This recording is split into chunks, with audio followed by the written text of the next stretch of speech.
ॐ अज्ञानतिमिरान्धस्य ज्ञानाञ्जनशलाकया चक्षुरुन्मिलितं येन तस्मै श्रीगुरवे नमः। नमः ॐ विष्णुपादाय कृष्णप्रेष्ठाय भूतले श्रीमते जयपताका स्वामिन् इति नामिने। नमो आचार्यपादाय निताय कृपाप्रदायने गौरकथाधामदाय नगरग्रामतारिणे। नमः ॐ विष्णुपादाय कृष्णप्रेष्ठाय भूतले श्रीमते भक्तिवेदान्तस्वामिन् इति नामिने। नमस्ते सारस्वते देवे गौरवाणी प्रचारिणे निर्विशेषशून्यवादी पाश्चात्यदेशतारिणे। जय श्री कृष्ण चैतन्य प्रभु नित्यानंद श्री अद्वैत गदाधर श्रीवासादि गौर भक्तवृंद। हरे कृष्ण कृष्ण कृष्ण हरे हरे, हरे राम राम राम हरे हरे। हरे कृष्ण कृष्ण कृष्ण हरे हरे, हरे राम राम राम हरे हरे। हरे कृष्ण कृष्ण कृष्ण हरे हरे, हरे राम राम राम हरे हरे।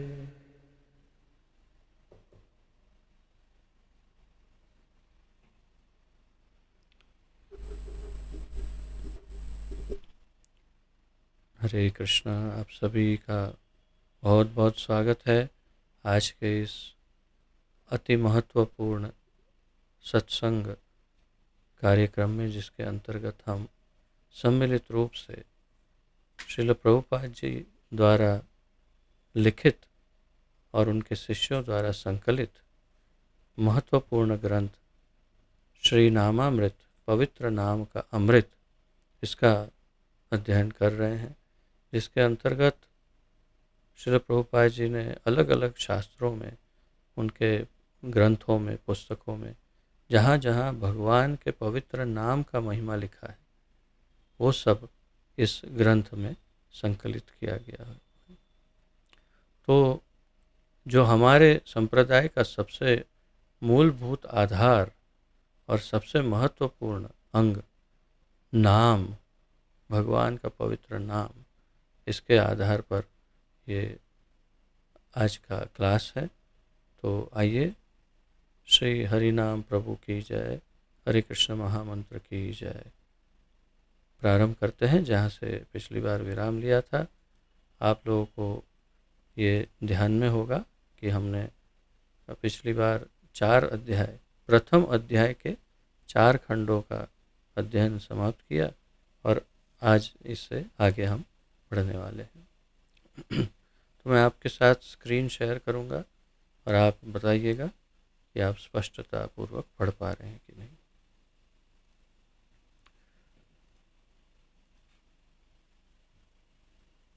बिल्कुल स्पष्ट है, अच्छी तरह से पढ़ पा रहे हैं सब।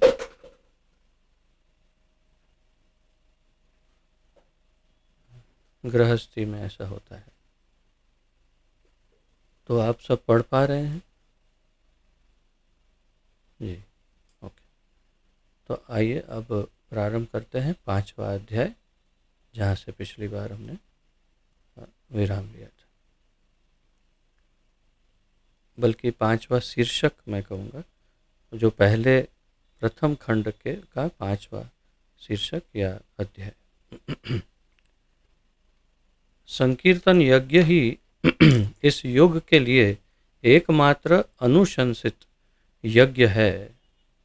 अर्थात संकीर्तन यज्ञ जो है वो इस युग के लिए एकमात्र अनुशंसित का अर्थ मैंने पिछली बार समझाया था कि जो सुझाया गया है, सुझाव जिसका दिया गया है, या जो निर्दिष्ट है, जो निर्देशन दिया गया है, उसे अनुशंसित कहते हैं।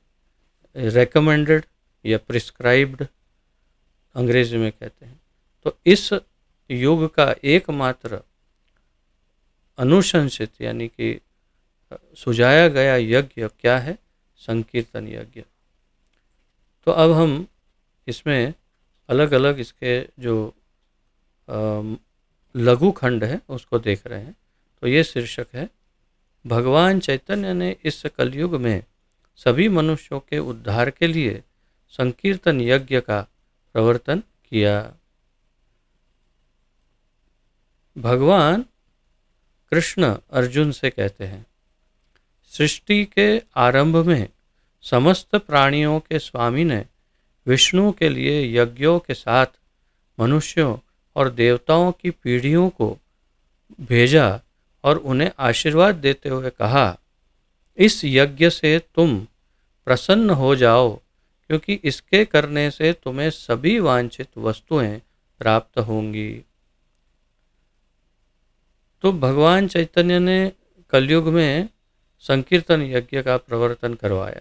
हमें ये भूलना नहीं चाहिए कि जो श्री श्री गौरांग महाप्रभु तथा श्री नित्यानंद प्रभु हैं, उन्हें संकीर्तन का पिता कहा जाता है।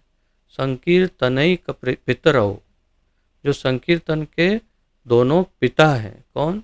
श्री चैतन्य महाप्रभु, गौरांग महाप्रभु जो स्वयं कृष्ण हैं, और श्री नित्यानंद प्रभु जिनके आप पीछे दर्शन कर पा रहे हैं, तो वे श्री नित्यानंद प्रभु बलराम हैं।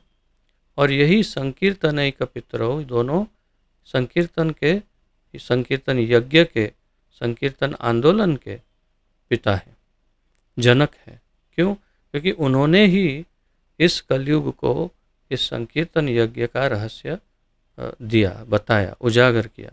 जबकि शास्त्रों में तो पहले से लिखा हुआ था, किंतु ये पूर्व निर्धारित था कि भगवान स्वयं आकर ही इस युग धर्म को उजागर करेंगे और सभी को प्रदान करेंगे, तभी लोग जानेंगे इसे। तो उनसे ही जानना था, उनसे ही हमने जाना। और श्री चैतन्य महाप्रभु जो कह रहे हैं, उसके लिए भगवान कृष्ण अर्जुन से जो कह रहे हैं उसको यहाँ पर बताया गया है प्रभुपाद जी द्वारा। सृष्टि के आरंभ में कृष्ण कहते हैं अर्जुन से, समस्त प्राणियों के स्वामी ने विष्णु के लिए यज्ञ के साथ मनुष्यों और देवताओं की पीढ़ियों को भेजा।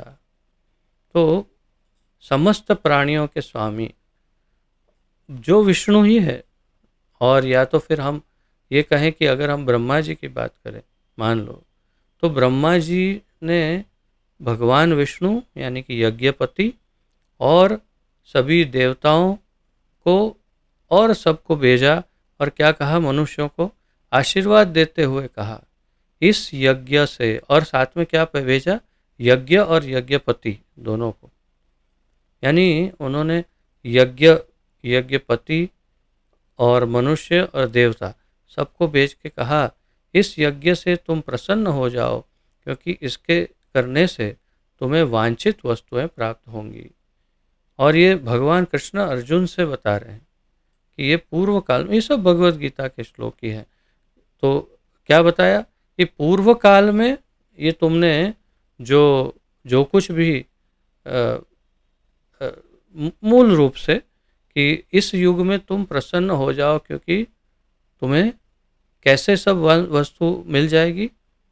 यज्ञ करने से।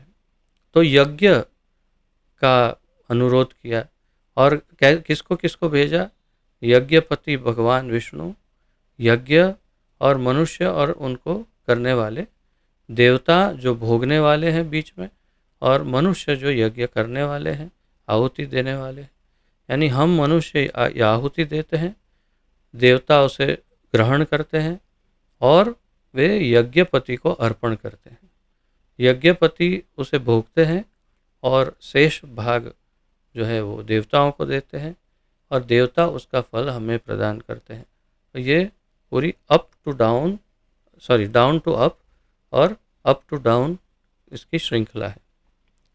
बहुत ही सरल है, स्पष्ट है।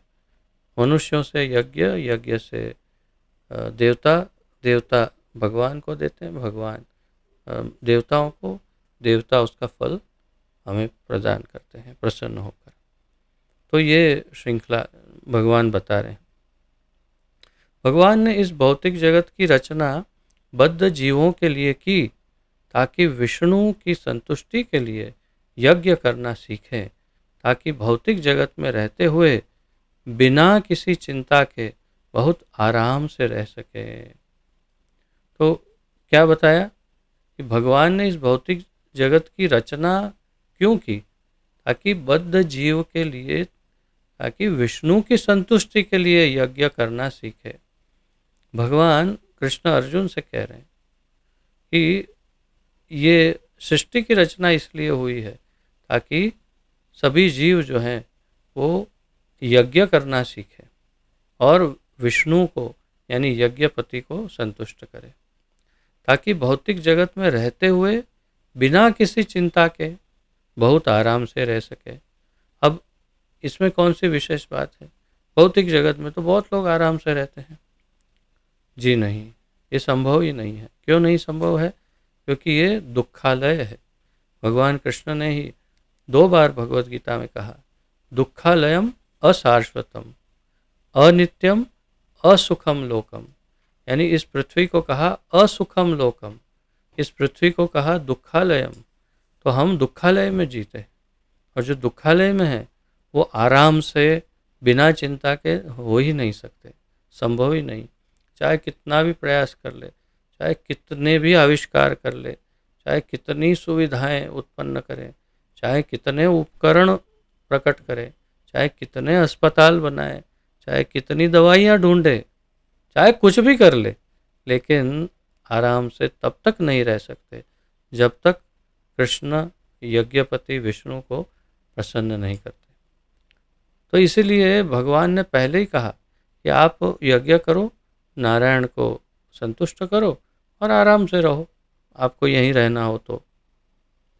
फिर वर्तमान भौतिक शरीर को त्यागने के बाद वे ईश्वर के राज्य में प्रवेश कर सकें, और फिर इसके बाद वर्तमान शरीर को जब त्याग दें तो वो भगवान के राज्य में या धाम में प्रवेश कर सके।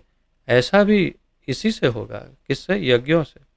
अगर यज्ञ सही ढंग से किए हैं और उचित यज्ञ किए हैं, यानी सात्विक यज्ञ, यज्ञ पर के प्रकार आगे भगवत गीता में भगवान बताते हैं, उसमें जो सात्विक यज्ञ है वो जो करते हैं भगवान की संतुष्टि के लिए करते हैं, नारायण के लिए, तो इस देह को त्यागने के बाद वे भगवान के धाम में भी जा सकते हैं, अगर उचित ढंग से किया हो तो बद्ध जीवों के लिए यही संपूर्ण कार्यक्रम है।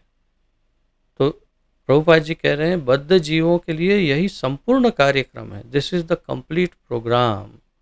प्रभुपाद जी कहते हैं यही कंप्लीट प्रोग्राम है, यानी यही कृष्ण भावनामृत है। लेकिन आधुनिक काल में, इस कलयुग में यज्ञ कौन क्या है वो अभी तक हमने चर्चा की नहीं है। यज्ञ के द्वारा हम समझते हैं, जैसे मैं यज्ञ कहता हूँ आप समझते हैं हवन, होम। लेकिन कलयुग का यज्ञ होम, हवन या अग्नि प्रज्वलित करके आहुति देना नहीं है। कलयुग का यज्ञ तो कुछ और है। यज्ञ के द्वारा, आगे प्रभुपाद जी बताते हैं, बद्ध जीव धीरे धीरे कृष्ण भावना भावित हो जाते हैं और सभी प्रकार से ईश्वरीय बन जाते हैं। अब ये बात थोड़ा सावधानी से पढ़ना है। यज्ञ के द्वारा बद्ध जीव धीरे धीरे कृष्ण भावना भावित हो जाते, चाहे कैसे यज्ञ करे, अगर उचित ढंग से सात्विक यज्ञ करते हैं तो, और नहीं तो अगर कलयुग का जो युग धर्म है संकीर्तन यज्ञ वो करते हैं तो निश्चित रूप से एकदम 100% कृष्ण भावना भावित हो ही जाएंगे। तो धीरे धीरे कृष्ण भावना भावित हो जाते हैं और सभी प्रकार से ईश्वरीय बन जाते हैं। यहाँ पर बहुत सावधानी से पढ़ना है। ईश्वर बन जाते हैं नहीं लिखा है, ईश्वरीय बन जाते हैं, यानी सभी प्रकार से सब ऐश्वर्यवान, सभी सुख सुविधाएं, आनंद और क्लेश दूर हो जाता है, कष्ट कलह सब दूर हो जाते हैं, ग्लानि सब वेदनाएं दूर हो जाती। फिर भी दुखालय में है, इसलिए कुछ ना कुछ तो आता ही रहेगा, लेकिन दूसरों की तुलना में कम से कम मैं अपनी बात करूं तो मैं ये बहुत ही एक गर्जना के साथ, सिंह गर्जना के साथ मैं कह सकता हूँ कि जो जीवन में कृष्ण भावनामृत में आने से पहले जी रहा था, यानी इस्कॉन में आने से पूर्व, उसमें और इस्कॉन में जुड़ने के बाद जो मेरा जीवन है, उसमें आकाश और पाताल का अंतर है। बहुत बहुत बहुत अंतर है। मेरा जीवन इतना सरल और सुमधुर है, उसकी तुलना में कम से कम बहुत ही सरल है। वो केवल इसलिए क्योंकि हम युक्त कृष्ण भावना मृत में हैं, हमारे गुरु के मार्गदर्शन में। इसमें गुरु का मार्गदर्शन सबसे महत्वपूर्ण है। यदि गुरु का मार्गदर्शन न हो तो हम योग्य ढंग से कृष्ण भावना भावित भी नहीं हो सकते। तो इसीलिए ये और फिर ईश्वरीय बन जाते हैं, इसमें काफ़ी सारे बस लगभग लगभग वैकुंठ में रहने जैसा हो जाता है। इतना ही है कि ये शरीर भौतिक है, इसलिए आदि भौतिक कुछ न कुछ क्लेश आते रहते हैं, जैसे कुछ सर्दी खांसी हो गई, कुछ बीमारी हो गई, कुछ ऐसे कुछ चलता रहता है। इस कलयुग में प्रभुपाद जी आगे कहते हैं, वैदिक शास्त्रों द्वारा संकीर्तन यज्ञ, ईश्वर के नामों का जप की अनुशंसा की गई है, और इस दिव्य प्रणाली को भगवान चैतन्य ने इस युग में सभी मनुष्यों के उद्धार के लिए प्रवर्तित किया था। प्रभुपाद जी अब बिल्कुल स्पष्ट कर रहे हैं कि इस कलयुग का यज्ञ क्या है। इस कलयुग का यज्ञ, जो इस कलयुग का युग धर्म है, वही है हरिनाम संकीर्तन यज्ञ। तो संकीर्तन यज्ञ कलयुग में वैदिक शास्त्रों द्वारा संकीर्तन यज्ञ, और स्पष्ट भी कर रहे हैं, ईश्वर के नामों का जप की अनुशंसा की गई है, और इस दिव्य प्रणाली को भगवान चैतन्य ने इस युग में सभी मनुष्य के उद्धार के लिए प्रवर्तित किया था। तो चैतन्य महाप्रभु इसके जनक है, पिता है, राजा है, जिन्होंने इसे शुरुआत किया था। स्वाभाविक है, मैंने जैसे कहा स्वयं भगवान है। तो मैं यहाँ जो ब्रज में आता है, वृंदावन में दर्शन करने कोई आते हैं, तो मैं परिचय देता हूँ कि 6 गोस्वामियों ने मिलकर के संपूर्ण ब्रज को पुनः स्थापित किया। जो खो गया था, चैतन्य महाप्रभु ने ये आज्ञा दी कि पूरे ब्रज को पुनः स्थापित करो। लेकिन जैसे किसी फिल्म में एक हीरो सबसे महत्वपूर्ण कार्य करता है, या जो सबसे कठिन कार्य होता है, या जब सबसे रोमांचक होता है, वो कार्य हीरो करता है। तो हमारे हीरो श्री चैतन्य महाप्रभु ने भी ब्रज के पुनरुत्थान में सबसे महत्वपूर्ण कार्य किया। बाकी सब ने बहुत सारे स्थान ढूंढे, लेकिन पूरे ब्रज में सबसे अधिक महत्वपूर्ण क्या है? वृंदावन। वृंदावन से महत्वपूर्ण है गोवर्धन। गोवर्धन से महत्वपूर्ण है राधा कुंड और श्याम कुंड। और शिल मेरे ख्याल से रघुनाथ दास गोस्वामी का पद है शायद, उसमें कहते हैं कि और अच्छा राधा कुंड से महत्वपूर्ण क्या है? तो कोई कुछ नहीं, राधा कुंड ही सबसे महत्वपूर्ण। तो इसलिए हमारे हीरो ने राधा कुंड श्याम कुंड को सबके सामने प्रकट किया, और बाकी सभी गोस्वामियों को अन्य स्थानों को उजागर करने के लिए दिया। तो ये भी बड़ा सूचक है, इसके ऊपर भी गौर करना चाहिए कि हीरो तो चैतन्य महाप्रभु ही है। तो यहाँ भी उन्होंने वही अपनी हीरोगिरी की, क्या किया? संकीर्तन यज्ञ भी, संकीर्तन युग धर्म जो है, हरिनाम संकीर्तन यज्ञ, वो भी कलयुग में उन्होंने ही सबको दिया। हीरो जो है तो सबसे महत्वपूर्ण कार्य तो वही करेंगे। तो भगवान संकीर्तन यज्ञ और कृष्ण भावनामृत एक साथ अच्छी तरह चलते हैं, साथ साथ चलते हैं, या तो एक ही है ऐसे भी कह सकते हैं। संकीर्तन यज्ञ और कृष्ण भावनामृत आंदोलन। कृष्ण भावनामृत आंदोलन यानी इस्कॉन या गौड़ीय वैष्णव परंपरा, और उसके ही अंतर्गत उसका ही सबसे मुख्य अंग है संकीर्तन यज्ञ। भगवान कृष्ण का उनके भक्तिमय रूप भगवान चैतन्य के रूप में का उल्लेख श्रीमद् भागवतम में विशेष रूप से संकीर्तन यज्ञ के संदर्भ में इस प्रकार किया गया है। तो इसकी चर्चा मैं पहले आपके साथ कर चुका हूँ और मैंने आपको पहले बताया ही था, और ये श्लोक आप में से अधिकतर भक्त जानते भी होंगे, कम से कम जानते हैं अगर स्मरण नहीं है तो। और मैंने आपको कहा था इसको कंठस्थ तो करना ही चाहिए, तो बड़ा महत्वपूर्ण श्लोक है बहुत, कि कहाँ भागवतम में श्री चैतन्य महाप्रभु का उल्लेख है और इसी का वर्णन प्रभुपाद जी कर रहे हैं। क्या कह रहे हैं? भगवान कृष्ण का भक्तिमय रूप भगवान चैतन्य का उल्लेख भागवतम में संकीर्तन यज्ञ के संदर्भ में किया गया है। क्या लिखा है? कृष्ण वर्णम त्वषा कृष्णम सांगोपांगास्त्र पार्षदम यज्ञैहि संकीर्तन प्रायैर यजंति ही सुमेधसः। ये इसमें कुछ हिंदी में लिखने में, लिखावट में कहीं कुछ गलती हो सकती है, क्योंकि गूगल श्री ने इसको अनुवाद किया है, गूगल ट्रांसलेट ने, और मुझे इतना समय नहीं है कि मैं पूरे श्लोक का एडिटिंग कर पाऊँ, तो इसलिए मैंने उसको ऐसे ही रहने दिया है जैसा हो, पर कुछ कुछ इसमें स्पेलिंग गड़बड़ हो सकती है। किंतु आप इसको रेफ़र कर सकते हैं, भागवतम 11:5-32 11.5.32 श्रीमद् भागवतम। कृष्ण वर्णम मैंने आपको समझाया था, जो अच्छा इसका अनुवाद ही पढ़ते हैं। इस कलयुग में जो लोग पर्याप्त बुद्धि से संपन्न हैं, वे संकीर्तन यज्ञ करके भगवान की जो अपने पार्षदों के साथ हैं पूजा करेंगे।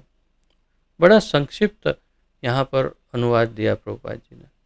मैंने आपको विस्तार से समझाया था, कृष्ण वर्णम त्विषा अकृष्णम, तो जो वास्तव में है तो कृष्ण, लेकिन स्वयं कृष्ण के कलर में नहीं है। कैसे कलर में है? गोल्डन कलर में, या तो तप्त कांचन कलर में, जो पीले कलर में है। सांगोपांगास्त्र पार्षदम, तो सांग मैंने आपको ये भी समझाया था कि अपने सांग, उपंग, पार्षद, वाजिंत्र, हथियार सब ले करके, तो हथियार क्या है उनके? मृदंग और करताल। और सेना कौन सी है उनकी? तो उनके पार्षद। यज्ञ ही, और करते क्या है? यज्ञ। कौन सा? संकीर्तन। और प्रायैर यजंती ही सुमेधसः, और जो कलयुग में जितने बुद्धिशाली है प्रायः क्या करते हैं? जो मेधसः नहीं, मेधसः यानी बुद्धिशाली। सु मैंने आपको पहले भी कहा था कई बार, सु जब लगता है तो अत्यंत महत्वपूर्ण हो जाता है। तो सुमेधसः यानी इट्स एक्सट्रीमली इंटेलिजेंट, जो बहुत ही शार्प बुद्धि के, एकदम कुशाग्र बुद्धि जिसे कहते हैं, तीक्ष्ण बुद्धि, या बहुत ही इंटेलिजेंट जो होते हैं कलयुग में, वो क्या करते हैं? वो संकीर्तन यज्ञ करते हैं। तो ये श्रील प्रभुपाद जी द्वारा लिखित। आगे इसी में आगे बढ़ते हैं। वैदिक साहित्य में वर्णित अन्य यज्ञ इस कलयुग में करना सरल नहीं है, किंतु संकीर्तन यज्ञ सभी प्रयोजनों के लिए सरल एवं उत्कृष्ट है। ये भी मैंने चर्चा की थी कि यदि कोई और यज्ञ करने हो, पिछली बार शायद क्लास में हमने राजसूय यज्ञ, अश्वमेध यज्ञ, इन सब की चर्चा की थी कि ये सब करने हो तो इतना धन चाहिए। अर्जुन को कहाँ से धन लाना पड़ा? ढेर सोने का, और उसका नाम हो गया धनंजय। तो तात्पर्य क्या है? बहुत सारा स्वर्ण यहाँ वहाँ से लाया और पूरी पृथ्वी में से ढूंढ ढूंढ के लाए, तब जाकर एक यज्ञ कर पाए। वो क्षमा करिए, वो भी कौन से समय की बात है? जब राजा युधिष्ठिर थे, युधिष्ठिर राजा थे, इंद्रप्रस्थ उनके पास था, पूरा भारतवर्ष उनके राज्य के अंडर में था। छत्रपति, एक छत्र राजा थे, सम्राट पूरी पृथ्वी के, और सभी उनके अंतर्गत होते हुए उनको जितना चाहिए उतना धन मिल सकता था। सभी स्वर्ण ही धारण करते थे, यहाँ तक कि दान भी करते थे तो स्वर्ण जड़ित सींगों और हारों से सुसज्जित गायों को, ऐसी हजार हजार गाय दान में देते थे ब्राह्मणों को जो स्वर्ण जड़ित हो ऐसी। तो उस जमाने की बात है ये कि जहाँ पर स्वर्ण, आज जैसे हम लोहे को देखते हैं उतनी सरलता से स्वर्ण मिलता था, उस समय में इतना स्वर्ण लाना पड़ा सब जगह से, और तब जाके एक यज्ञ हुआ।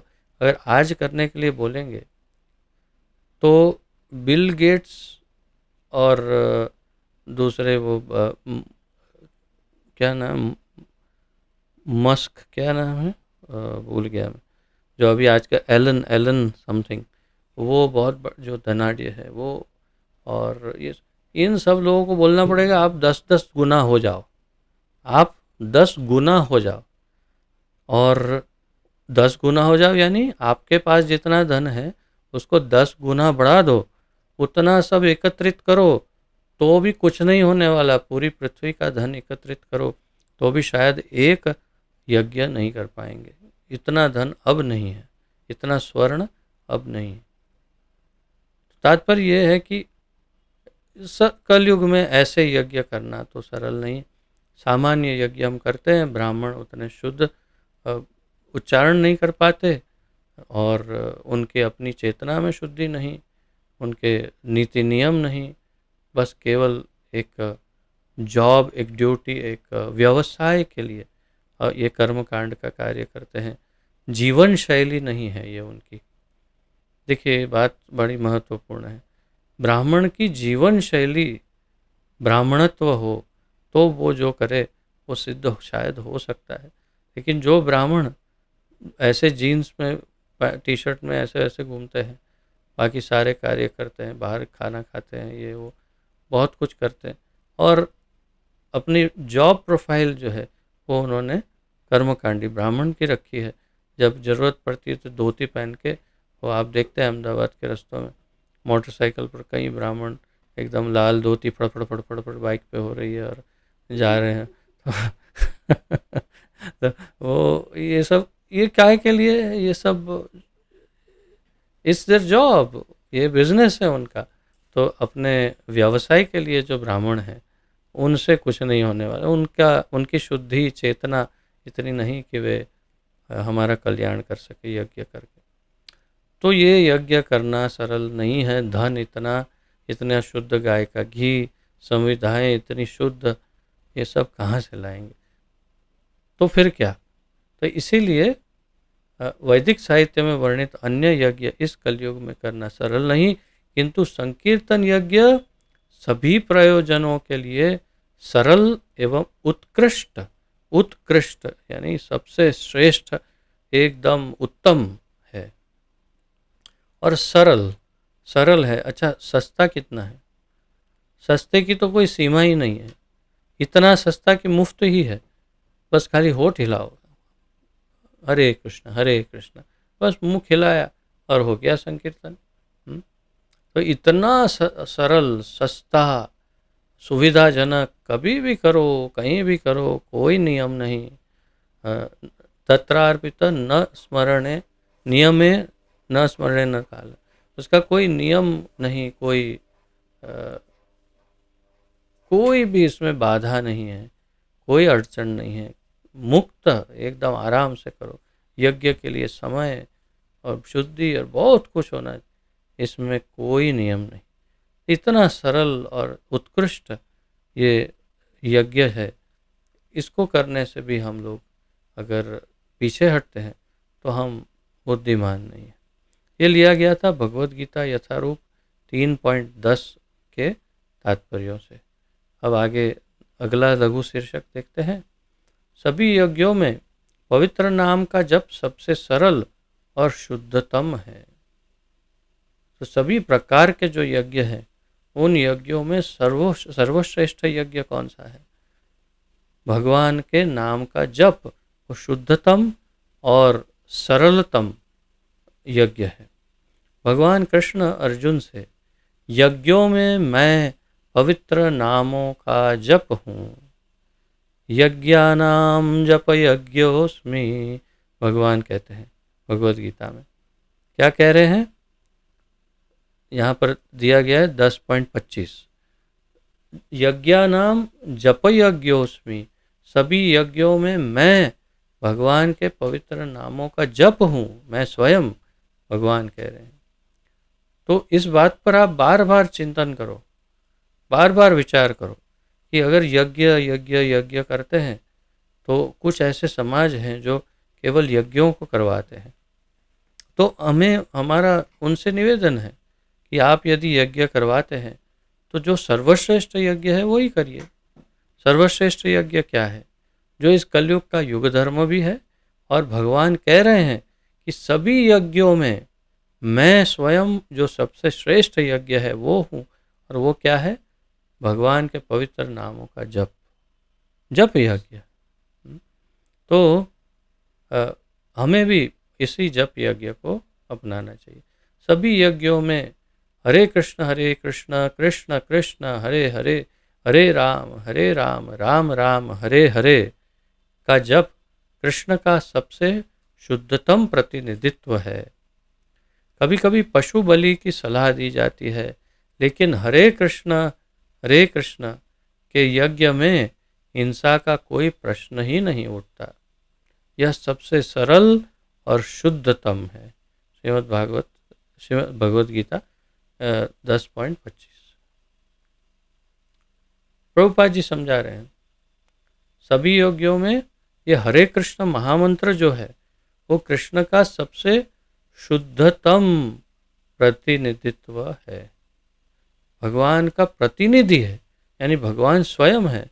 नाम नामिनो अभिन्नत्वान, दोनों सेम है। कभी कभी पशु बलि की बात करते हैं यज्ञ में, लेकिन हरे कृष्ण में क्या है? पशु बलि, पशु बलि क्या? किसी की बलि नहीं, जरूरत नहीं है, कोई बलि नहीं चाहिए इसमें। तो इसके लिए हमें क्या करना चाहिए? हमें सिर्फ हरे कृष्ण का नाम जप करना चाहिए, जिसमें ना बलि चाहिए, ना पैसा चाहिए, ना समय चाहिए, ना सामर्थ्य चाहिए, न स्थान चाहिए, न शुद्धि चाहिए, न कुछ भी नहीं, न बुद्धि चाहिए, कुछ नहीं चाहिए। कोई मंद बुद्धि व्यक्ति हो उसे भी यदि सिखा दो, एक तोता है उसे भी सिखा दो हरे कृष्ण बोल, तो बोलता रहेगा हरे कृष्ण हरे कृष्ण हरे, क्या है उसमें बड़ी बात? यानी ये बहुत सरलतम है कहने का तात्पर्य। और फिर भी सबसे शक्तिशाली, सर्वोत्तम, सर्व उत्कृष्ट, श्रेष्ठतम उपाय है इस कलयुग का। यानी इससे बड़ी लॉटरी दोबारा कभी नहीं लगेगी। ये बात हमें समझ लेनी चाहिए। ये हमारे लिए इतनी सरल, इतनी सस्ती, इतनी अच्छी लॉटरी और ये स्कीम है कि इससे बढ़िया और कोई स्कीम कभी नहीं आने वाली है। न भूतो न भविष्यति, यानी कभी भूतकाल में इतनी सरल कोई स्कीम आई नहीं, और कभी भविष्य में इतनी सरल स्कीम न आने वाली है। ये केवल ब्रह्मा जी के एक दिवस में एक ही बार चैतन्य महाप्रभु आते हैं, जब एक बार कृष्ण आते, शायद तब हर बार देते हो। तो ब्रह्मा जी का दिन तो आपको ध्यान में होगा ही, जो हिंदी में कहते हैं 31 नील, यानी 31 नहीं 310 बिलियन ईयर्स, ऐसा कुछ है। तो इतने वर्षों का अगर आपको इतना समय अगर वेट करना हो दूसरी बार स्कीम के लिए, तो बहुत बुद्धिमान है आप, वेरी नाइस, लगे रहिए। लेकिन अगर नहीं तो फिर ये चांस मिस मत करिए, हरे कृष्ण जपिए और ख़त्म बात, स्टोरी समाप्त। बहुत सरल है। तो फिर आगे क्लास की भी क्या ज़रूरत है? इतना ही आप समझ गए तो बहुत हो गया, क्लास समाप्त। हरे कृष्ण जपो और अपना उद्धार कर लो, बस यही समझाना है, ये आगे यही समझाने वाले। तो यह सबसे सरल और शुद्धतम है।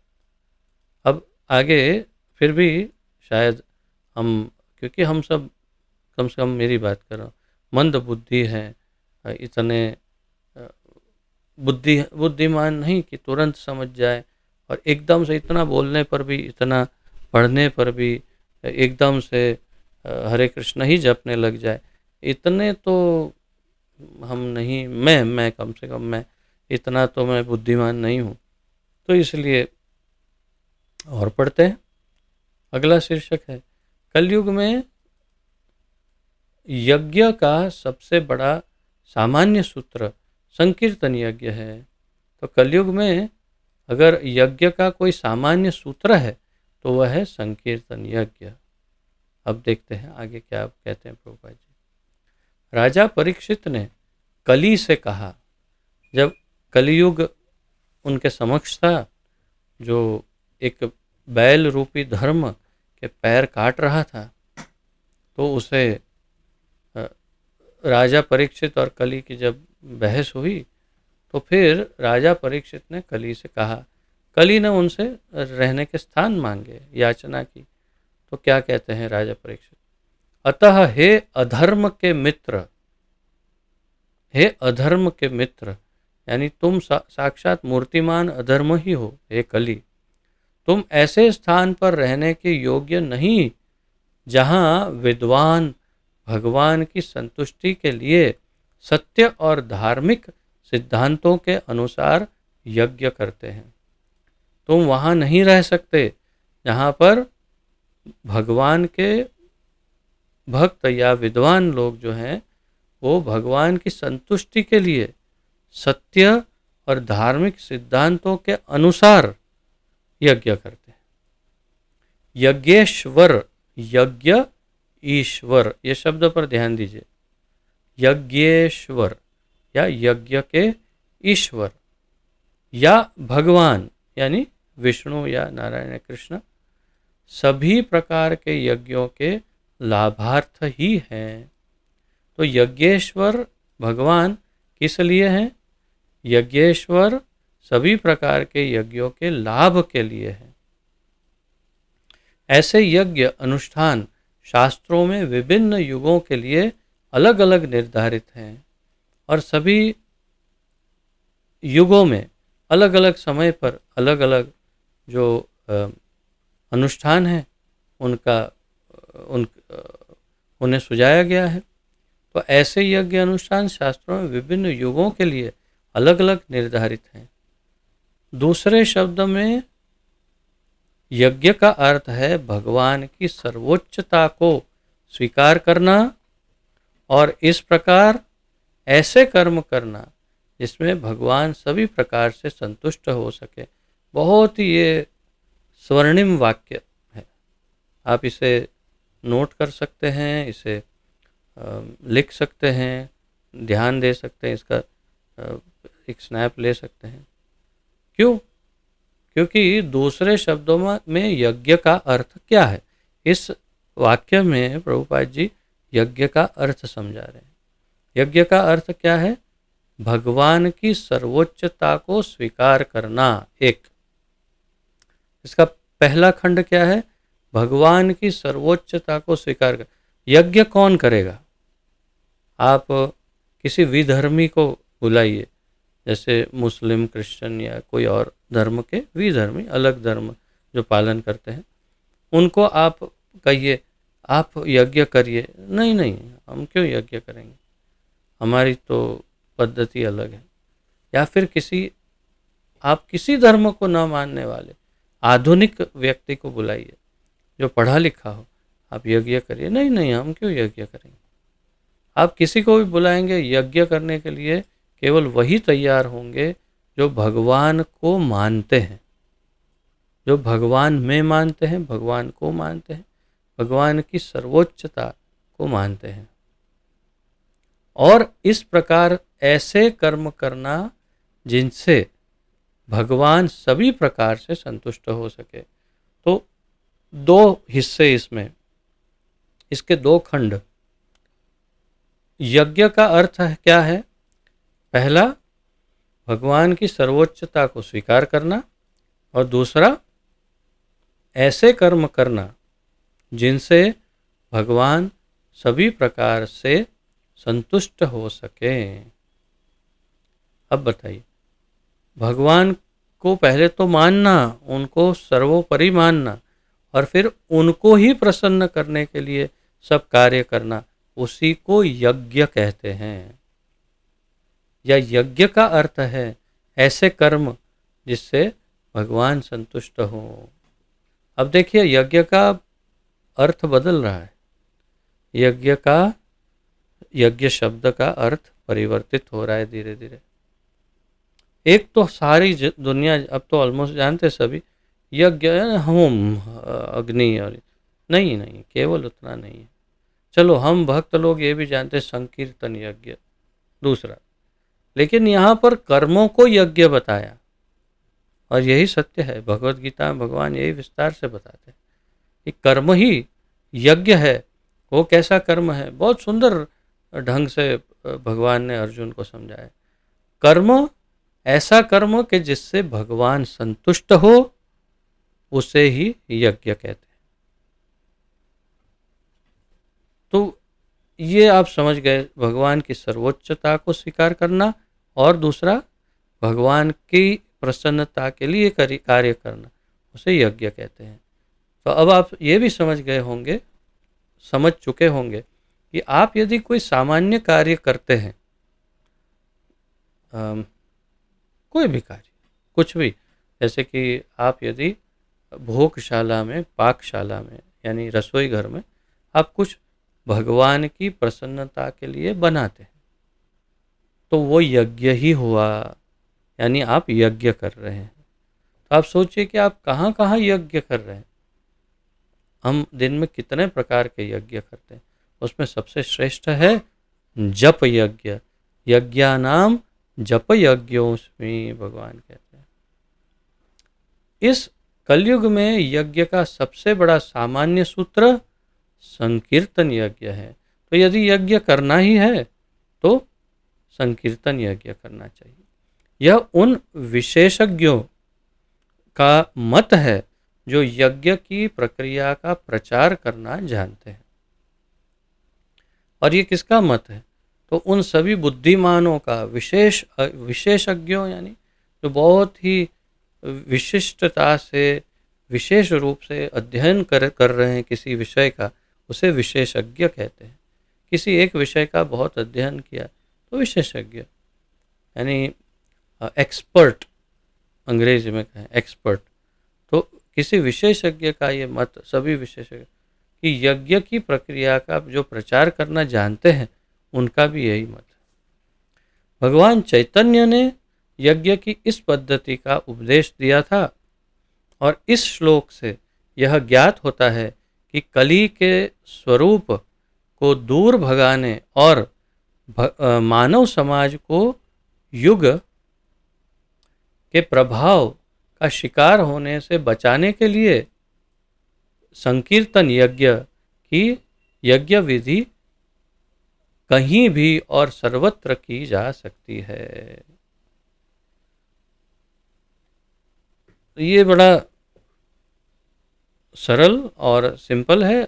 समझिए फिर से, कहाँ से दिया है इसको। भगवान चैतन्य ने यज्ञ की इस पद्धति का उपदेश दिया था, और इस श्लोक से यह ज्ञात होता है कि कली के स्वरूप को दूर भगाने, कली को, अब कली तो घुस चुका है और सर्वत्र है, यत्र तत्र सर्वत्र कली है। आप उसके 12 स्थान भी, क्षमा करिए, 4 स्थान भी जानते हैं रहने के, और 5वां स्थान, यानी 5 स्थान उसके विषय में भी जानते हैं कि कहाँ रहता है। चलो उससे दूर है, फिर भी कहीं कहीं उसका प्रभाव है। तो कली के स्वरूप को दूर भगाने और मानव समाज को युग के प्रभाव, कलयुग के प्रभाव का शिकार होने से बचाने के लिए संकीर्तन यज्ञ की यज्ञ विधि कहीं भी और सर्वत्र की जा सकती है। बहुत ही सरल उपाय। यदि बचना है कलयुग के प्रभाव से, तो संकीर्तन यज्ञ करना पड़ेगा। और वो कहाँ किया जा सकता है? कहीं भी, यत्र तत्र सर्वत्र, सभी जगह, जहाँ देखो कहीं भी कर सकते हैं। टॉयलेट में, बिल्कुल टॉयलेट में भी कर सकते हैं संकीर्तन, कोई प्रॉब्लम नहीं। यानी आप बैठे बैठे गाते रहो, जो 2 जन की ज़रूरत नहीं टॉयलेट में, अकेले अकेले बैठे बैठे आप गाते रहो ज़ोर ज़ोर से, और बाहर बैठे बैठे उसको समझ में आएगा कोई अंदर है तो दरवाज़ा भी नहीं खोलेगा। तो ज़ोर ज़ोर से गाओ संकीर्तन, हरे कृष्ण, क्या प्रॉब्लम है? आप जानते हैं चैतन्य महाप्रभु ने उनकी गोपाल गुरु जो उसके साथ जो लीला है, वो उसके विषय में आप सुन चुके हैं। तो गोपाल गुरु ने, छोटे बच्चे ने उन्हें बताया कि महाप्रभु आप टॉयलेट में क्यों जप नहीं कर सकते? भगवान का नाम पूर्ण शुद्ध है, नित्य मुक्त है, और इतना शुद्ध है कि उसे कभी मलिन नहीं किया जा सकता। यानी भगवान का नाम कभी अशुद्ध नहीं हो सकता, बल्कि भगवान का नाम लेने वाला शुद्ध हो जाता है, वो स्थान शुद्ध हो जाता है। तो इसलिए टॉयलेट में भी आप जप कर सकते हैं, क्या प्रॉब्लम है? तो महाप्रभु ने कहा अच्छा तू मेरा गुरु, और टॉयलेट में भी जप करने लगे महाप्रभु। जप यानी माला जोली पर नहीं, जिह्वा से उच्च स्वर में कीर्तन या जप, उच्चारण भगवान के नाम का करने लग गए। तो देखो, कहीं भी कभी भी करो, कोई प्रॉब्लम नहीं है। कोई भी स्थान सोच लो आप, सब जगह, कोई भी समय सोच लो आप, सब समय भगवान के नाम का जप और कीर्तन किया जा सकता है। अब जानते हैं जो माताएं अशुद्ध अवस्था में होती है, तो हमारे गुरुजनों ने, श्रील प्रभुपाद जी ने ये आज्ञा दी है कि उस अशुद्ध अवस्था में एक कोने में बैठे रहती है, किसी वस्तु को छूती नहीं, किसी घर में किसी सामान्य कार्यों में हिस्सा लेती नहीं, लेकिन वहाँ बैठे बैठे माला जोली के ऊपर तुलसी पर वो हरे कृष्ण महामंत्र का जप करती रहती है। वो करने की अनुमति है, उसमें कोई प्रॉब्लम नहीं है। हाँ, भगवान की सेवा नहीं कर सकती, लेकिन नाम सेवा कर सकती है, उससे उसमें कोई आपत्ति नहीं है। कंठी पहने रह सकती है, जप तुलसी पर कर सकती है, लेकिन भगवान की सेवा और अन्य घर के कार्य नहीं कर सकती, जैसे भोग सेवा इत्यादि। तो अशुद्धि की अवस्था में हमने काफ़ी समय तक पालन किया इसका, हमारे काफ़ी समय यानी जब तक आवश्यकता थी तब तक।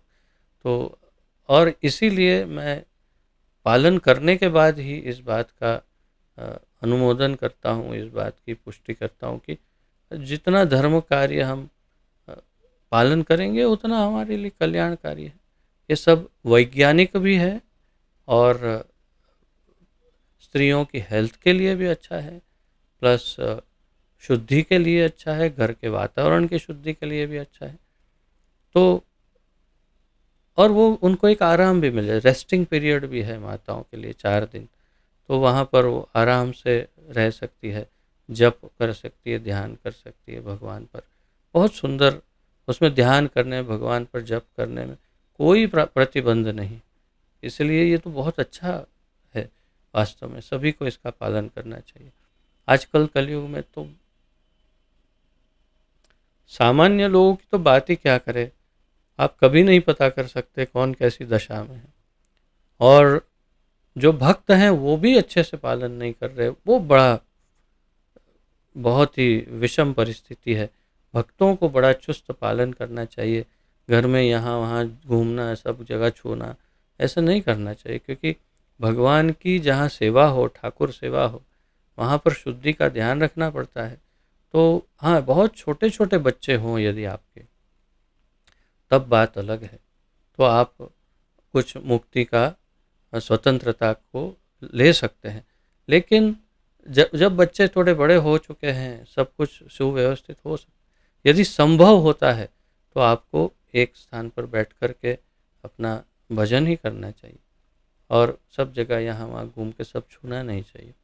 तो ये सब जो नियम है, जिसका हमें प्रभुपाद जी ने जो ज्ञान दिया, उसी की मैं बात कर रहा हूँ। लेकिन हाँ, आवश्यकता पड़ने पर प्रभुपाद जी ने यहाँ तक की छूट भी दी, कुछ माताओं को यहाँ तक भी कहा था कि आप मंदिर में भी जा सकती हैं। हाँ, इतना ही ध्यान रखना कि मंदिर में जाकर कुछ छुओ मत। अगर आप दूर दूर से दर्शन करके बाहर से निकल जाओ, आपको अंदर गर्भगृह में जाके थोड़ी सेवा करना है। दर्शन करने के लिए कोई प्रॉब्लम नहीं, यहाँ तक उन्होंने कुछ विदेशी माताओं को छूट दी थी उस समय। तो वो तो बड़े मुक्त और आचार्य थे, तो और बहुत ही कॉन्फिडेंट थे, आत्मविश्वास था भक्ति पर, भगवान पर। और जो कह रहे थे वो शास्त्रोचित ही कहते हैं।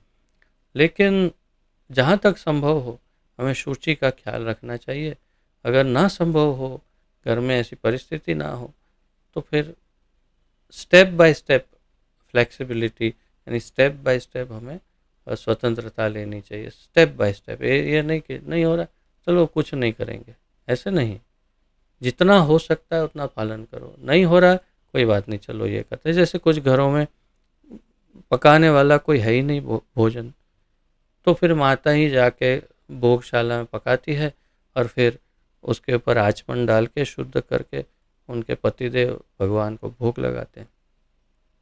क्या करें, जब कुछ और पर्याय नहीं तो ये कर सकते, लेकिन जब तक ऑप्शन है, पर्याय है, ऑप्शन, तो फिर आपको पालन करना चाहिए।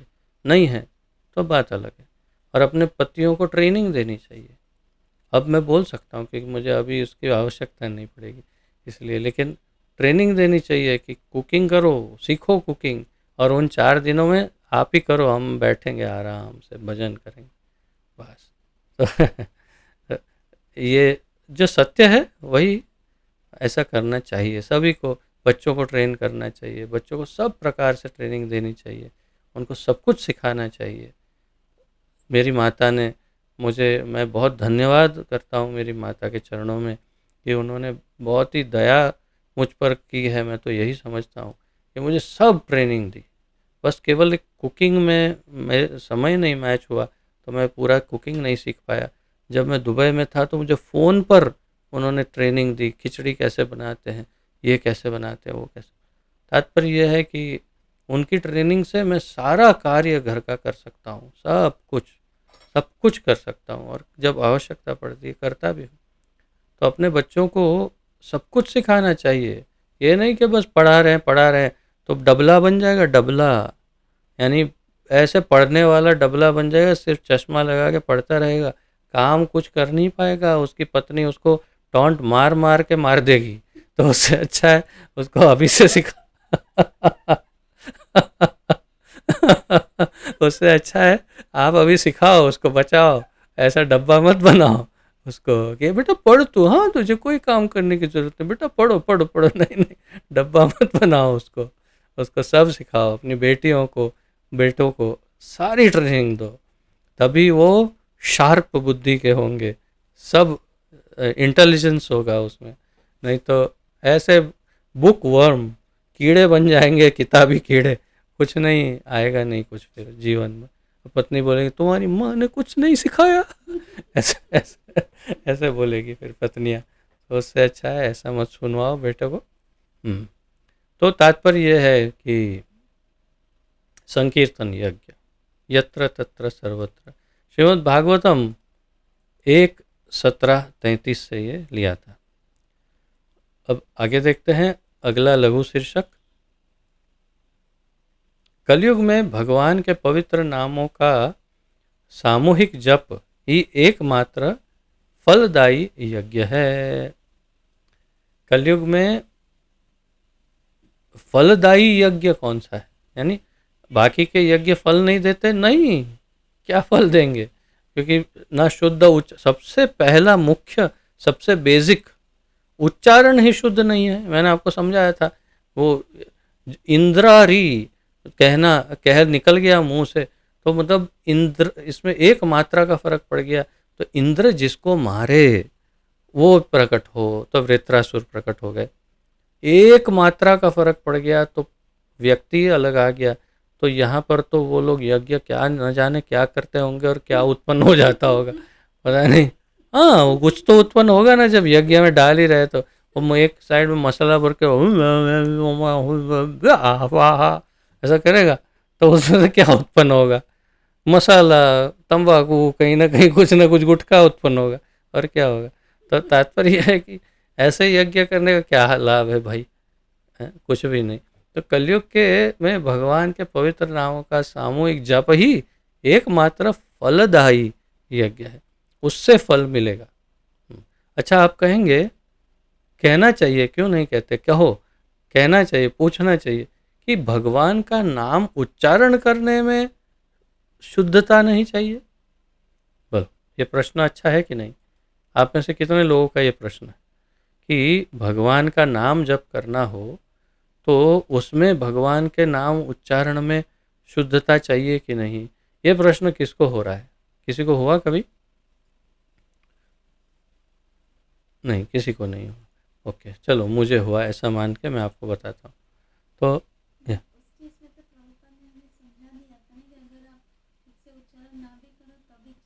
यही बात है कि क्यों, यही तो पूछ रहा हूँ कि अगर आपको शुद्ध उच्चारण आपसे नहीं होता है भगवान के नाम का, तो क्या होगा? यानी जैसे विदेशी है, एक चाइनीज़ है, वो कैसे बोलेगा कृष्णा कृष्णा कृष्णा। अगर रशियन है तो कृष्णो कृष्ण, कुछ और ही, मतलब कुछ अलग ही उनके उच्चारण है, बिल्कुल एकदम अलग ही उच्चारण। रामा और ये सब, तो क्या होगा, उसका फल क्या मिलेगा, वो सोचो। हम यहाँ पर यज्ञ के उच्चारण की बात कर रहे हैं, तो यहाँ क्या होगा फिर? उसके लिए भगवान ने, इसका चैतन्य महाप्रभु ने समाधान किया। श्री चैतन्य महाप्रभु ने हमें बता दिया, क्या बताया कि धीरो वदति विष्णवे, मूर्खो वदति विष्णाय, धीरो वदति विष्णवे, उभयोस्तु समम पुण्यम, भावग्राही जनार्दन। ये श्लोक याद रखिए। मूर्खो वदति विष्णाय, धीरो वदति विष्णवे, उभयोस्तु समम पुण्यम, भावग्राही जनार्दन। चैतन्य महाप्रभु ने कहा, उनको पूछा गया कि इसमें इसमें नहीं होगा? तो बोले नहीं होगा, इसमें क्यों नहीं होगा? बोले एक कोई, जैसे हम कहते हैं कि कृष्ण तो कृष्णाय, राम तो रामाय, या फिर नरसिंह तो श्री नरसिम्हाय, ऐसे ही अगर विष्णु कहेंगे विष्णु तो विष्णाय। अरे विष्णाय नहीं होता है, तो क्या होता है? विष्णवे होता है, विष्णाय नहीं होता। लेकिन कोई मूर्ख है, जिसको, यानी कि कोई पढ़ा लिखा नहीं है, तो वो विष्णाय बोलेगा। वो क्या कहेगा? विष्णाय, और होना चाहिए विष्णवे। तो अगर गलत बोला है तो फल नहीं मिलेगा। लेकिन महाप्रभु कहते हैं उभयोस्तु, उसमें से निकलता है समम पुण्यम, एक समान पुण्य निकलता है दोनों शब्दों में, विष्णाय में और विष्णवे, ये दोनों का पुण्य सेम है। पर क्यों, कारण क्या है? भावग्राही जनार्दन, जनार्दन कृष्ण जो है वो भावग्राही है, वो केवल भाव को ग्रहण करते हैं कि इसके हृदय में भाव क्या है। इसलिए यदि कोई चाइनीज़, जापानीज़, अरब, कोई रशियन, कोई कोई भी अफ्रीकन, ये इन सब के उच्चारण देखो तो क्या उच्चारण है, हमें तो समझ ही नहीं आता क्या बोल रहे हैं। लेकिन कृष्ण समझते हैं कि ये मुझे पुकार रहा है, और उसे वही फल देंगे जो हम हरे कृष्ण एकदम स्पष्ट बोलते हैं, उनको भी वही फल और हमें भी वही फल मिलेगा, क्योंकि जनार्दन कृष्ण भावग्राही है। तो समाधान हो गया, इसमें प्रॉब्लम नहीं है। लेकिन हाँ, मंत्रोच्चार करके यज्ञ करने में गड़बड़ हुई तो गया, तो फिर तंबाकू उग जाएगा या गुटखा उगेगा उसके पेड़ उगेंगे। ओके, तो आगे क्या कहते हैं? कलयुग में भगवान के पवित्र नामों का सामूहिक जप ही, सामूहिक जप एकमात्र फलदायी यज्ञ है। नैमिषारण्य के ऋषियों द्वारा प्रज्वलित यज्ञ अग्नि निश्चित रूप से अनेक दोषों के कारण धुएं और संशय से भरी हुई थी। नैमिषारण्य की बात है, जहाँ बहुत सारे ऋषि मुनि एकत्रित होकर के सब आपस में चर्चा कर रहे थे कलयुग के विषय में।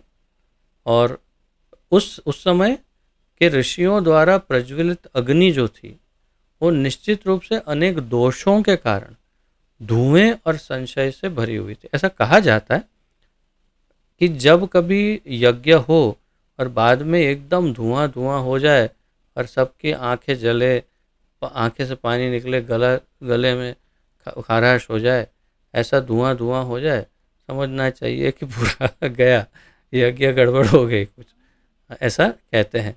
धुआं निकल गया मतलब खत्म हो गया, यज्ञ आपका विफल। लेकिन वो मतलब सिर्फ धुआं ही धुआं निकल रहा है, यूं कहने का मतलब है। अचानक आग बुझ गई और अचानक ही धुआं आ रहा है। लेकिन ऐसा इस आधुनिक काल में हो सकता है, इसलिए और टेंशन, भक्तों को टेंशन नहीं लेना चाहिए। लेकिन हाँ, अगर ऐसा नहीं होता है तो प्रसन्न होना चाहिए। किस बात से? कि भगवान प्रसन्न है, अच्छी तरह से यज्ञ हुआ है, ऐसा समझना चाहिए। तो इसीलिए कहा यहाँ कि अनेक दोषों के कारण धुआं और संशय से भरी हुई थी वो अग्नि। पहला दोष यह है कि इस कलयुग में ऐसे अनुष्ठान सफलतापूर्वक करने में सक्षम कुशल ब्राह्मणों का घोर अभाव है। मैंने तो आपको वर्णन कर ही दिया कि कैसे कैसे ब्राह्मण होते हैं, जो प्रोफेशनल होते हैं, जो बिजनेस करते हैं अपने, जो और उतना ही सीखे होते हैं, मानिए इतनी ट्रेनिंग ली है जितना उनको बिजनेस में चाहिए, अन्य शास्त्रों का कुछ ज्ञान नहीं।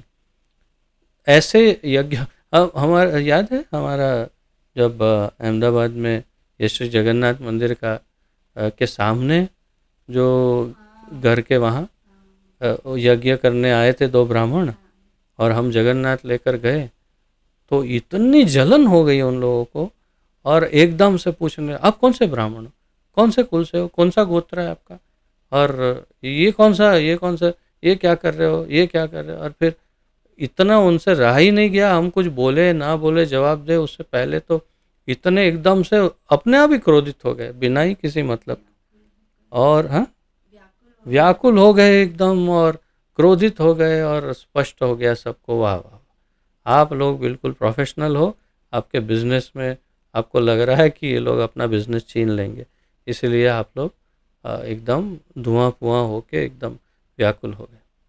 ये है प्रोफेशनल, ऐसे ब्राह्मण हैं तो फिर तो हो चुका। हम्म।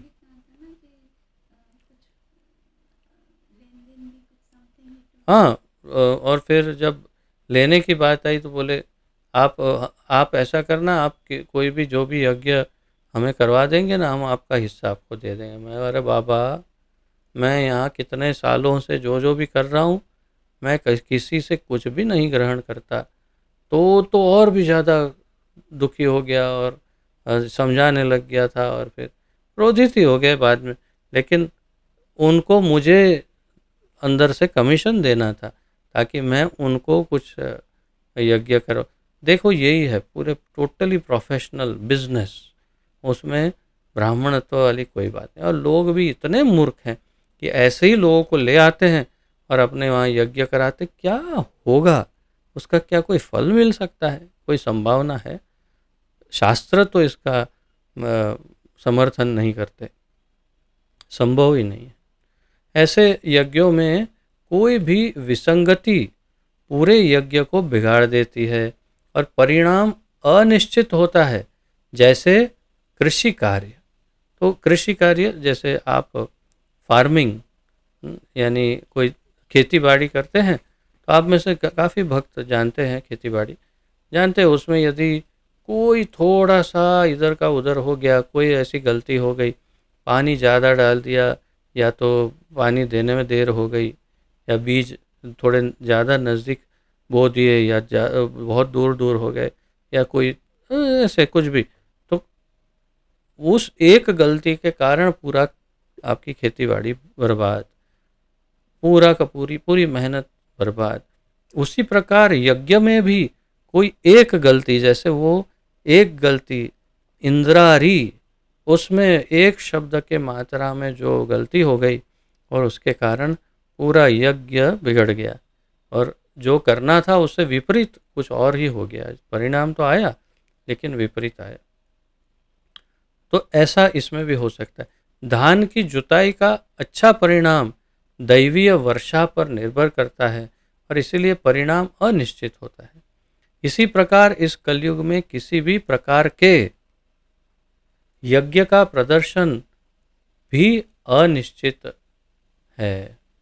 तो कलयुग में अगर आप यज्ञ करते हैं तो जो फल आने वाला है उसकी कोई गारंटी नहीं है, क्योंकि कैसा उच्चारण हुआ है और क्या क्या शब्द निकले हैं ब्राह्मण के मुंह से, उसके ऊपर ही होता है। आज ही हम एक यज्ञ में गए थे यहाँ वृंदावन में, और ब्राह्मण देवता जब हम पहुँचे तो सभी सखियों के नाम पर, सखाओं के नाम पर, ब्रज में जो जो भी हैं, कृष्ण लीला में जो थे उनके नाम पर, और इस तरह से सभी मंजरियों के नाम पर, सभी गोस्वामियों के नाम पर, इस तरह सभी के नाम पर आहुतियाँ दे रहे थे। तो हमें बड़ा ध्यान लगा के, कान लगा के सुन रहा था कि कितना सुनने में भी कितना कर्ण मधुर, यानी कान को कितना अच्छा लगता है, हृदय को कितना अच्छा फील होता है कि इसमें क्या गलती होने का भी कम ही प्रश्न है, क्योंकि बहुत सरल सरल नाम है।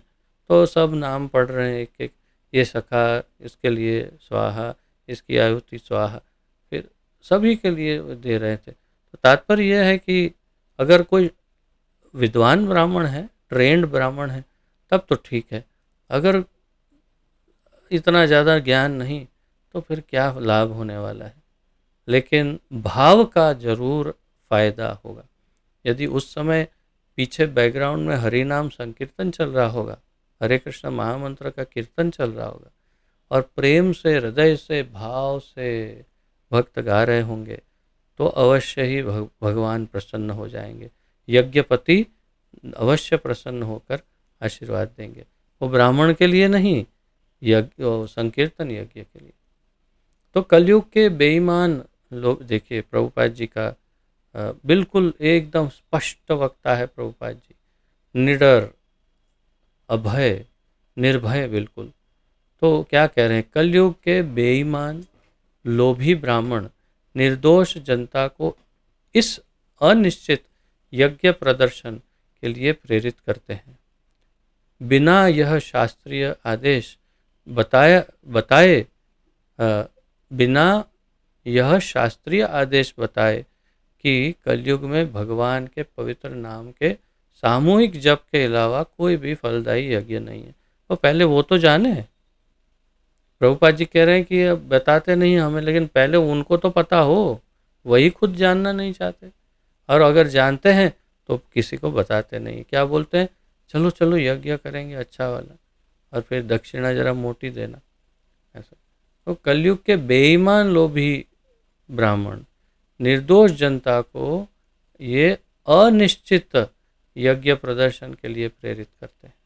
और यज्ञ प्रदर्शन यानी केवल प्रदर्शन के जैसा एक बाह्य प्रक्रिया है ये, उसमें लाभ वास्तव में नहीं है, वास्तविक लाभ संकीर्तन में। तो बिना यह शास्त्रीय आदेश बताए कि कलयुग में भगवान के पवित्र नाम, मुझे ये स्मरण है कि जिस ठाकुर जी के घर में हम रहते हैं, यहाँ जो आप देख रहे हैं, इस घर को हमने जब प्राप्त किया था 2012 या ऐसा कुछ, श्री वृंदावन धाम में, तो यहाँ आकर के जब आप भक्त सब आए, वृंदावन अहमदाबाद से जब यात्रा आई, तो आप सबको लेकर के, जो वरिष्ठ भक्त हैं उन सबको लेकर के बस 1-2 घंटा यहाँ पर जब जमा के एकदम खूब जबरदस्त कीर्तन किया, हरि नाम संकीर्तन। बस एक यज्ञ नहीं, एक कुछ नहीं, कुछ भी नहीं, केवल हरि नाम संकीर्तन किया। यही यज्ञ पर्याप्त है इस कलयुग में। ये दृढ़ श्रद्धा होनी चाहिए, प्रबल श्रद्धा, कि हरि नाम संकीर्तन में इतना बल है कि वो सारा फल दे सकती है। कोई अन्य प्रसाधन, कोई अन्य क्रियाओं की आवश्यकता नहीं है। अगर हमें गुरुजन कहें तो अलग बात है, अगर हमें आचार्यगण कहें तो अलग बात है, लेकिन अगर नहीं कह रहे हैं तो क्यों करना है दूसरा कार्य। आजकल काफ़ी भ्रांत धारणाएं चल रही हैं, ये करो, वो करो, क्यों करो? हरि नाम संकीर्तन करो, केवल हरि नाम संकीर्तन। चैतन्य महाप्रभु ने क्या सिखाया, हरिदास ठाकुर ने क्या किया, बाकी सारे जितने गोस्वामी हैं उन्होंने क्या किया, क्या दूसरा किया उन्होंने जो आप कर रहे हो? क्यों सीखते हो दूसरा और सिखाते हो दूसरों को गलत? आप भी हरिनाम संकीर्तन करो और हरिनाम संकीर्तन ही दूसरों को सिखाओ। सरलतम उपाय है, सबसे सरल उपाय। तो इसीलिए तात्पर्य ये है कि कलयुग में कुछ भी हो, हरिनाम संकीर्तन यज्ञ करो और समाप्त, बस आपके सारे क्लेश दूर हो जाएंगे, वही पर्याप्त है। तो बिना यह, और फिर कलयुग में भगवान के पवित्र नाम के सामूहिक जाप जाप के अलावा और कोई फायदा भी, फलदायी यज्ञ भी नहीं है, ऐसा भी ये लोग बताते नहीं। ये लिया गया था श्रीमद् भागवतम 1:18-12 1.18.12 का तात्पर्य। आगे और इसके शीर्षक आगे चलते रहेंगे। काफ़ी बड़ा है ये पांचवा जो अध्याय है वो, या पांचवा शीर्षक है वो काफ़ी बड़ा है। तो हम इसको आगे कल लेंगे। 5:30 हो चुके हैं। यदि किसी का कोई इन विषयों पर प्रश्न हो तो अवश्य पूछ सकते हैं, या कोई भी आध्यात्मिक जो हमारी चर्चाएं चलती आती है उसके अनुसंधान में कोई प्रश्न हो तो अवश्य ही पूछ सकते हैं। आप सबका स्वागत है।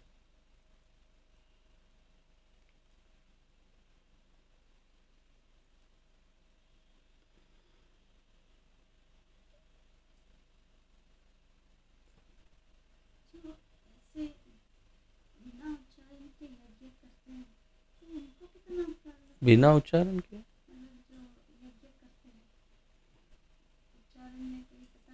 भूल।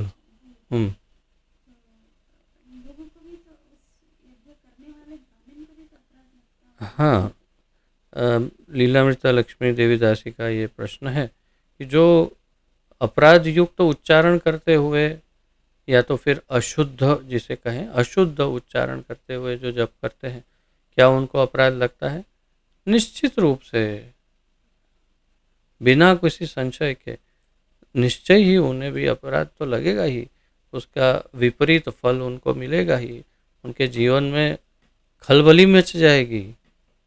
उनको बहुत हमें जब ब्राह्मण दीक्षा लिया तो हमें क्या बताया गया था कि अभी तक आपने जो जो भी गलतियां की वो एक बच्चा समझ करके क्षमा होती रही, लेकिन जब आप ब्राह्मणत्व स्वीकार करेंगे, जब ब्राह्मण दीक्षा हो जाएगी, उसके बाद आपकी आध्यात्मिक गलतियों को माफ़ नहीं किया जाएगा। हमें ये चेतावनी दी गई थी दीक्षा के समय। तो ब्राह्मणत्व कोई सामान्य बात नहीं है। जो ब्राह्मण है उससे अगर उच्चारण में भी भूल होती है तो उसे भयानक उसका फल भोगना पड़ता है, ये तो निश्चित है। इसीलिए कहने का तात्पर्य ये है कि जो ब्राह्मण गलतियां करता है उच्चारण में उसको फल भोगना पड़ता है, यजमान को फल भोगना पड़ता है, जो वहाँ श्रोतागण हैं उन्हें भी भोगना पड़ेगा कुछ कुछ मात्रा में, उसमें भाग लेने वाले सभी को इसका भागी बनना पड़ेगा, भाजन होना पड़ेगा इसमें। तो यही है, ये इसकी विडंबना है।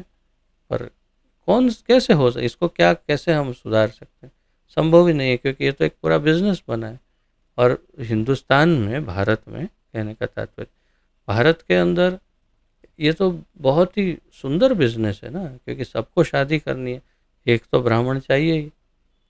तो फिर उनको इसके लिए तो कैसी कैसी पाठशालाएं, कैसे कैसे क्या कहें ये यूनिवर्सिटी को ऐसे अभी वो भी होने लगे हैं कि जो केवल यही पढ़ाते हैं, जो कर्मकांडीय विधियां ही पढ़ाते हैं सिर्फ, ऐसी यूनिवर्सिटी ऐसे भी होने लगे हैं, पाठशालाएं, विद्यालय, ऐसे विद्यालय कि जो सिर्फ यही पढ़ाते हैं और फिर डिग्री देते हैं स्नातक। और फिर डिग्री कैसे मिलती है? आचार्य, जो आचार्य, तो आचार्य डिग्री कब मिलती है? जब आपने ये पार कर लिया है तो आपको आचार्य कहा जाता है, ऐसा। तो ये बिजनेस है भारत में, कैसे स्टॉप कर सकते हैं? फल तो मिलेगा ही सभी को, आचार्य को और उसके पिताजी को भी, सबको मिलने वाला है फल, लेकिन क्या करेंगे? स्टॉप नहीं कर सकते बिजनेस। और कोई प्रश्न है किसी का?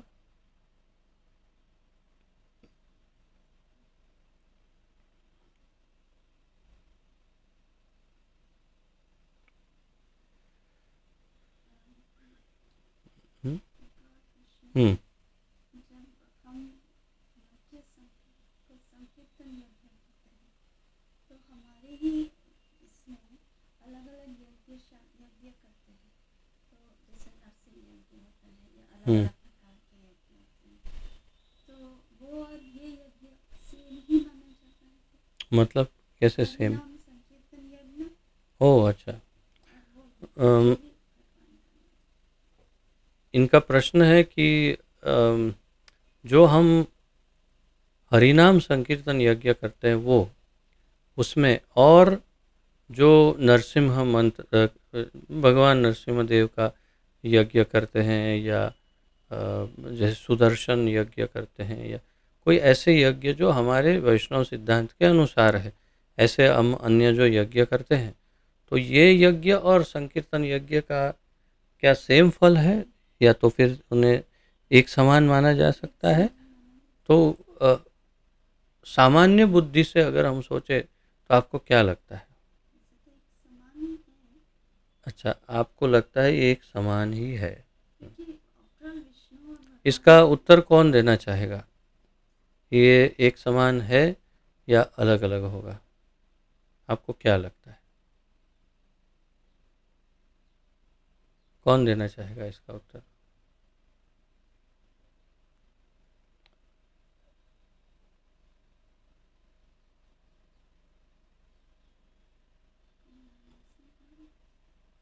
नहीं, ठीक है।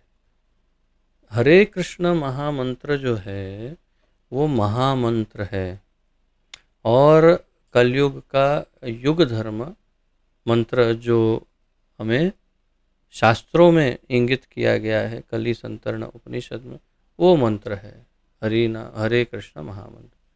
और इसलिए वो सर्वोपरि है, और उसकी तुलना, हरे कृष्ण महामंत्र की तुलना अन्य किसी के भी साथ नहीं की जा सकती। वो गोलोक धाम का मंत्र है, यानी कि वो गोलोकेर प्रेम धन भी है। हरि नाम संकीर्तन वो मंत्र है, इसलिए वो सबसे अधिक पावनकारी, सबसे अधिक प्रभावशाली, सबसे अधिक बलवान मंत्र है।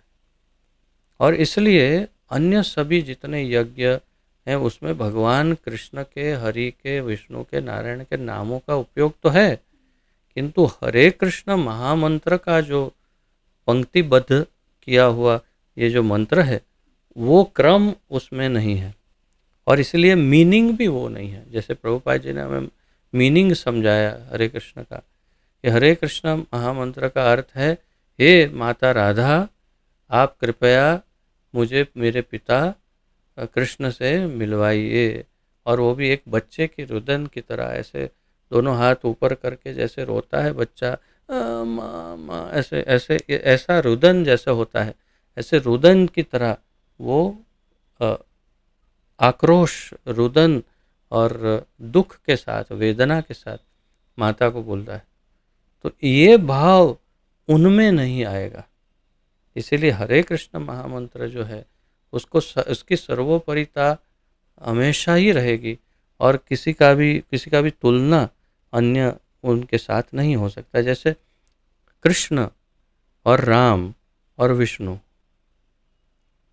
जानती हो तुम अच्छी तरह से कि सहस्र नाम विस्तुल्यम राम नाम वरानने, तो राम नाम 1000 बार विष्णु नाम के बराबर है। और आगे चैतन्य महाप्रभु कहते हैं त्रिवारम त्रिवारम तू यानी 3 बार अगर राम नाम लेते हैं तो 1 बार कृष्ण नाम बराबर होता है। तो एक कृष्ण नाम 3 बार राम नाम बराबर है, और एक राम नाम 3 बार विष्णु नाम बराबर, 1000 विष्णु नाम बराबर है। यानी एक कृष्ण नाम 3000 बार विष्णु विष्णु बोलने पर 1 बार कृष्ण बोलने जैसा है। तो इतना अगर इसमें अंतर है, तो हरे कृष्ण महामंत्र में तो अवश्य ही अंतर है। इसलिए भले ही विष्णु तत्व के ये यज्ञ हो, फिर भी हरे कृष्ण महामंत्र के फल के समान फल उसका नहीं है, ये निश्चित है। इसीलिए हमारे हर यज्ञ के बाद हम हरे कृष्ण कीर्तन तो पहले और अंत में करते ही करते हैं। वो नहीं करेंगे तो यज्ञ अधूरा हो जाएगा। आप लोगों को उचित लग रहा है उत्तर?